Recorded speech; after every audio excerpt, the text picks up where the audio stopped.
one of the reasons it's very hard, by the way, to have this debate and even figure out what's going on is because one of the features of late modernity, unlike early modernity, is hyper-specialization. And we have ever narrower group of experts who are experts in their field. So the cancer specialists tell us they will cure cancer in 5 years. They've been telling us that for the last 50. And then the string theorists tell us they're the smartest people in the world. And it's very hard to evaluate these fields on their own terms, which is, it's like Adam Smith had this concept of the pin factory, where you had 100 different people working in a pin factory. And you can think of late modernity as the pin factory on steroids. We're so hyper-specialized, it's extremely hard to have a picture of the whole. And so this question of, is there really progress? Is there not?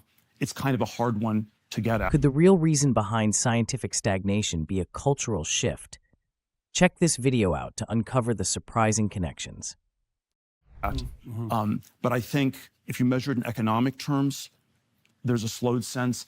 If you measure it in this sort of intuitive thing where, okay, we'll just look at a bunch of different fields like cancer, supersonic aviation, just all these different ways. You used to move faster. You moved faster every decade from, 1500 on. It was faster sailing boats, then faster railroads, faster cars, faster planes.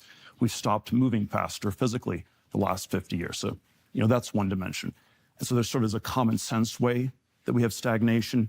There's an economic way to measure it. And then there's probably always a political intuition I have on this too, which is that perhaps if you have ideas that are taboo, that you're not allowed to discuss, my shortcut is to suspect they're simply correct. And so the example I always give is Professor Bob Laughlin was a Stanford physics professor. I think around 1998, he gets a Nobel Prize in physics. And he suffers from the extreme delusion that now that he has a Nobel Prize, he finally has academic freedom and can talk about whatever he would like to talk about. And there are all sorts of areas that are very taboo in the sciences. So question Darwinism, or question stem cell research, or question, climate change. These are very dangerous areas. But he picked one of those even more dangerous than any of those three. Interesting point.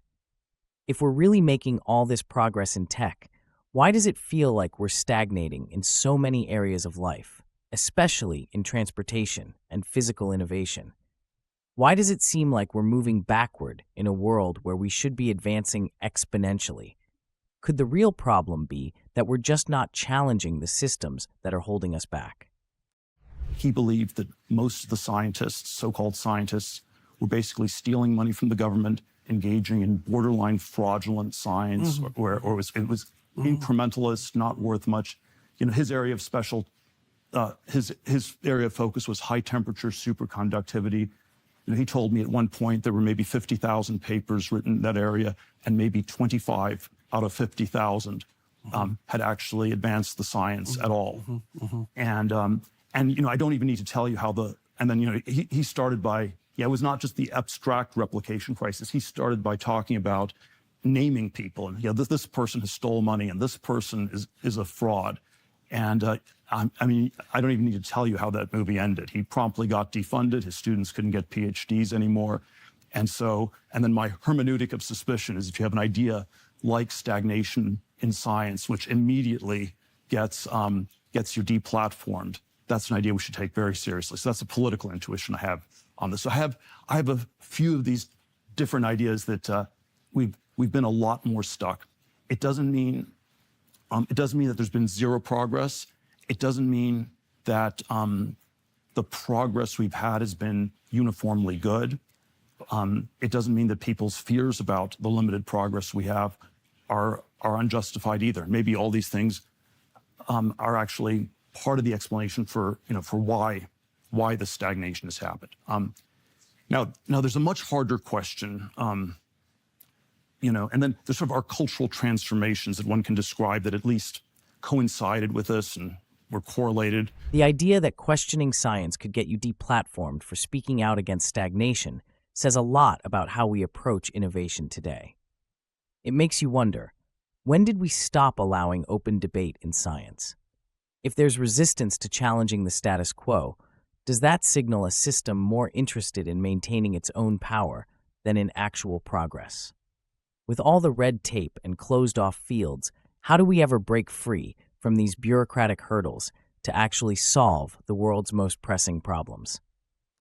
How causal they were is always hard to say. But if we sort of think of, the Apollo space program as this last great, technological scientific project, there's some sense where July of 1969, where we landed on the moon, and Woodstock started 3 weeks later.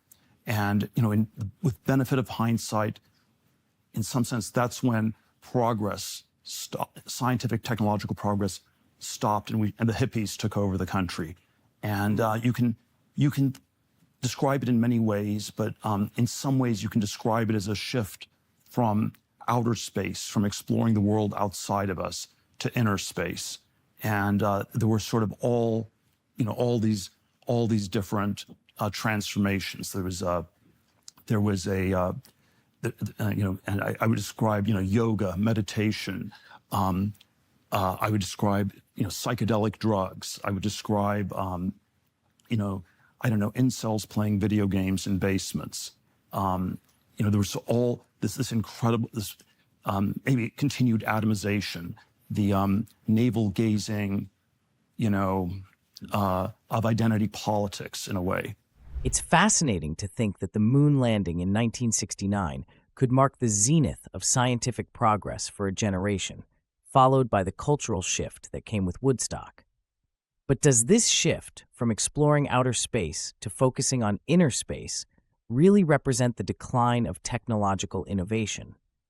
Could it be that the focus on personal exploration and social movements overshadowed the advancements that were happening in more practical fields?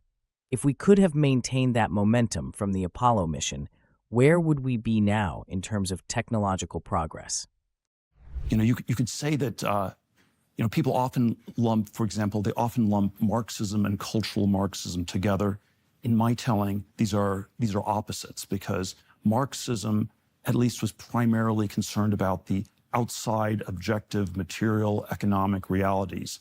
And then cultural Marxism was like the shift from Apollo to Woodstock, where you just went into this sort of interior world. You no longer were thinking about this outside world, and in some ways, you stopped asking these questions about economic growth and basic economic prosperity, and then that coincided with also with this lack of progress in these things. So I think there were all these kinds of cultural transformations that coincided with this shift. I think people often ask why the stagnation happened. My standard, or if you agree with this, and of course people can disagree, how much it happened, but if you agree with me that there's been a slowing down of progress, that in some sense the singularity was maybe more in the past than in the future. Here's a thought-provoking contrast. Marxism, in its original form, was focused on material progress, on the economy, on class struggles, on creating a better, more prosperous society through external change. Then came the shift toward cultural Marxism, a focus on identity and personal transformation. This cultural pivot away from external progress seems to correlate with the stagnation we've experienced in both economic and technological growth. Could the fact that society shifted toward inward reflection instead of tackling material progress be a key reason we've seen stagnation in innovation over the past several decades? If our focus had remained on tangible economic growth, might we be seeing a different world today?